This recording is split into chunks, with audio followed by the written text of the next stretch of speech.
Friends, अब उस क्रम में हम लोग आगे बढ़ेंगे और अब हम बंचेज के क्रम में आप देखेंगे कि पुत्र से जुड़े कुछ शब्द हम लोग लेंगे। जो पुत्रों के टाइप्स होते हैं, बेसिकली हम कह सकते हैं टाइप्स ऑफ सन जो होते हैं, उनको अपन देखेंगे। और इस क्रम में हमारा पहला जो वर्ड होगा वो होगा पुत्री का पुत्र जो होता है वो क्या कहलाता है वन वर्ड में? दौहित्र या नाती कहलाता है। और पुत्र का पुत्र जो होता है वो पौत्र कहलाता है। धर्म पत्नी से उत्पन्न पुत्र औरस कहलाता है। उपपति यानी जो गैर मर्द होता है, गैर पुरुष होता है, उससे उत्पन्न जो पुत्र होता है उसको जारज कहते हैं। पितृ समवर्णी पुरुष, है ना, द्वारा किसी कन्या से उत्पन्न पुत्र जो होता है उसको कानीन कहते हैं। और क्रय किया हुआ पुत्र कृतक कहलाता है। नियोग प्रथा एक होती थी, बेसिकली समरक्त संबंधी से उत्पन्न जो एक पुत्र होता है उसको क्षेत्रज कहते थे। और उत्तराधिकारी बनाने के उद्देश्य से गोद लिया हुआ पुत्र दत्तक कहलाता है, अडॉप्टेड सन होता है।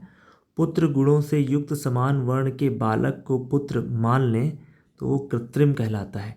ठीक है। माता अथवा पिता द्वारा त्याज्य पुत्र अपविद्ध कहलाता है। अज्ञात सजातीय वर्ण से उत्पन्न पुत्र गूढ़ज कहलाता है।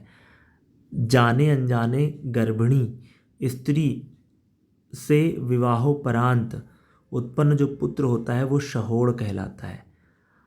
अनाथ अथवा माता पिता द्वारा अकारण त्याज्य बालक जिसने किसी को अपनी आत्मा से पितृ स्वीकार किया हो स्वयं दत्त कहलाता है। अन्य जाति के पिता द्वारा विवाहिता शूद्र है स्त्री, तो उससे जो उत्पन्न होता है पुत्र उसको शौद्र कहते हैं। परित्यक्ता अथवा जो विधवा स्त्री द्वारा स्वेच्छा से अन्य पुरुष से विवाहोपरांत उत्पन्न पुत्र होता है वो पौनर्भव कहलाता है।